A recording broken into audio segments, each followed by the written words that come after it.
জানিয়ে দেব সর্বশেষ আপডেট বাংলা সংবাদ। শুরুতেই শিরোনাম।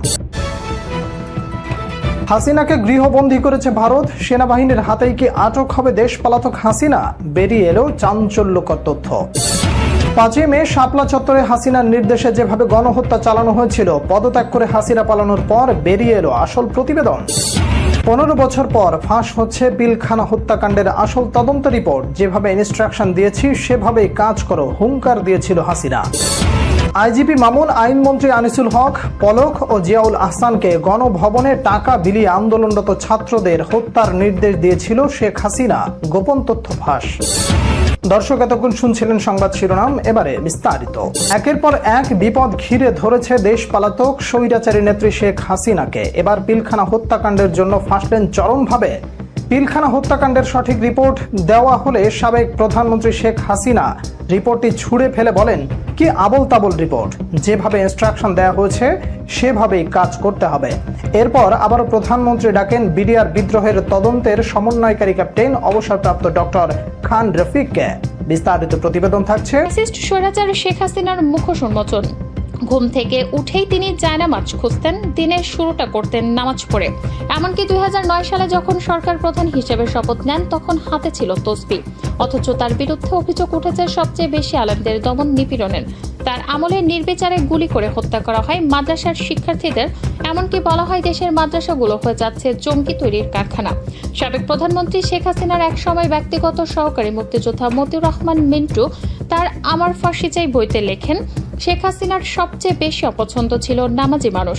শুধু তাই না, তিনি নামাজ বা ধর্ম পালনকে ব্যবহার করতেন জনপ্রিয়তার হাতিয়ার হিসেবে। একই বইতে মতিউর রহমান রিন্টু লিখেছেন কিভাবে শেখ হাসিনা লোক দেখানোর জন্য মাইকে ঘোষণা দিয়ে নামাজ আদায় করতেন। ছাত্র জনতার গণ অভ্যুত্থানের মুখে 5 আগস্ট পদত্যাগ করেন শেখ হাসিনা। এরপর থেকে একে একে প্রকাশ্যে আসতে থাকে তার ও তার প্রশাসনের নানা অপকর্ম।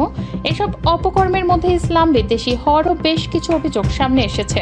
যেমন কোটা সংস্কার আন্দোলনের সময় গ্রেপ্তার হওয়া 17 বছর বয়সী ফায়েজ এক বেসরকারি টিভিতে দেওয়া সাক্ষাৎকারে বলেন, তাকে যখন রিমান্ডে নেওয়া হয় তখন টিভি অফিসে জামাতের নামাজ হতো এবং সেই নামাজের সিসিটিভি ফুটেজ চেক করা হতো। যদি ফায়েজ নামাজ পড়তেন তাহলে তিনি শিবির কর্মী। ঢাকা বিশ্ববিদ্যালয়ের জহুরুল হক হলের এক শিক্ষার্থী বলেন, 6 মাস তিনি গোপনে গোসলখানায় শুধুমাত্র ফরজ নামাজটা আদায় করেছেন, কারণ ছাত্রলীগের কর্মীরা মসজিদের সামনে দাঁড়িয়ে থাকতো আর দেখতো হলে কে কে নামাজ পড়েছে। যে নামাজ পড়ছে তাকে শিবির ট্যাগ দেওয়া হতো। এছাড়াও অধ্যাপক ওয়াহিদুজ্জামান বলেন, যারা পর্দা করে তাদের বিশ্ববিদ্যালয়ে না এসে বাসায় পড়াশোনা করা উচিত। 38তম বিসিএস-এ প্রথম হওয়ার পরেও বাদ দেওয়া হয় মারুফকে, কারণ তিনি ছিলেন একজন কোরআনের হাফেজ। আয়নাঘরে আটকে রাখা বন্দীদেরও ধর্ম পালনে দেয়া হতো বাধা। আয়নাঘর থেকে বেঁচে ফেরা ব্যারিস্টার আরমান বলেন, আশপাশের মসজিদ থেকে আজানের অল্প শব্দ পাওয়া যেত, কিন্তু আজানের সময় উচ্চস্বরে ছেড়ে দেওয়া হতো গান। মুক্তি পাওয়ার পর আরও এক বন্দী তানভীর মাহতাব বলেন, তিনি যখন বন্দী অবস্থায় রমজান মাসে একটি কোরআন চেয়েছিলেন, তখন তাকে কোরআন তো দেয়াই হয়নি, উল্টো বলা হয়েছিল কোরআন পড়ে কোনো লাভ নেই, আল্লাহ তাকে বাঁচাতে পারবে না। এছাড়াও আওয়ামী লীগ আমলে মামলা গুম নির্যাতনের শিকার হন বহু আলেম ও ইসলামী বক্তা। চলন্ত ওয়াজ মাহফিলে স্থানীয় নেতারা অপমান করতেন বক্তাদের, অর্থাৎ যে কোনো ভক্ত যদি সরকার জুলুম নিয়ে কিছু বলতেন তাকে করা হতো অপমান, অপদস্থ। এমনকি কোটা আন্দোলনের শেষের দিকে ছাত্রদের পক্ষে দোয়া চাওয়ার চাকরি হারান অনেক মসজিদের ইমাম। রিপোর্ট পরিবর্তন না করে পিলখানা হত্যাকাণ্ডের সঠিক রিপোর্ট দেওয়ার পর হাসিনার রিপোর্ট ছুঁড়ে মেরে বলে, হাউ ডেয়ার ইউ আর।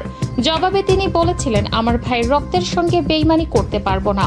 এরপর রফিককে পিলখানা থেকে তুলে নেওয়া হয়, 361 দিন ডিজিএফআইতে রাখা হয়। সেখান থেকে আয়না ঘরের শুরু। 5 বছর অন্তরীণ থাকার পর ছাড়া পেলেও আর দেশে থাকতে পারেননি। বেসরকারি টেলিভিশনের একটি অনুষ্ঠানে মালয়েশিয়া থেকে যোগ দিয়ে এসব কথা বলেন ক্যাপ্টেন অবসরপ্রাপ্ত ডক্টর খান রফিক। এ সময় তিনি বলেন, আজিজ, মইনুল, আকবর, জিয়াউল আহসান এদের সবার হাত সে সময় রক্তে রঞ্জিত।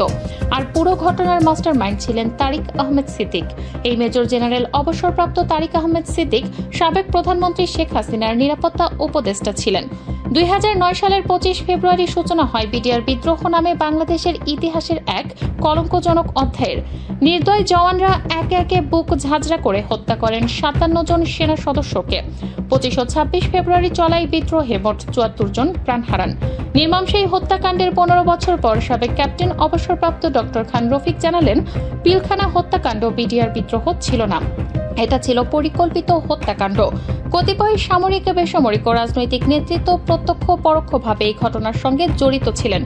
বিডিআর হত্যাকাণ্ডের তদন্তের সমন্বয়ক সাবেক সেনা কর্মকর্তা ডক্টর খান রফিক বলেন, প্রাপ্ত রিপোর্ট সময় দেখতে পাই ঘটনার পরিকল্পনা হয় 2008 সালের ডিসেম্বর থেকে।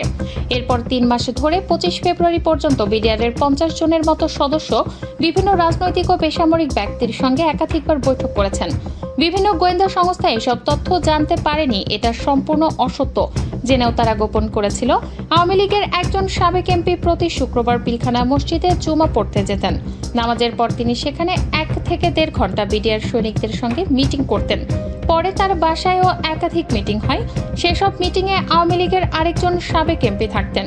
মিটিংয়ে বিডিআর সৈনিকদের উদ্দেশ্যে সাবেক এক এমপি বলেছিলেন, বেশি মারার দরকার নেই, 2-3 জন অফিসার মেরে ফেললেই হয়, বাকিটা আমরা দেখব। এই 2 সাবেক এমপি হলেন ফজলে নূর তাপস ও জাহাঙ্গীর কবির নানক।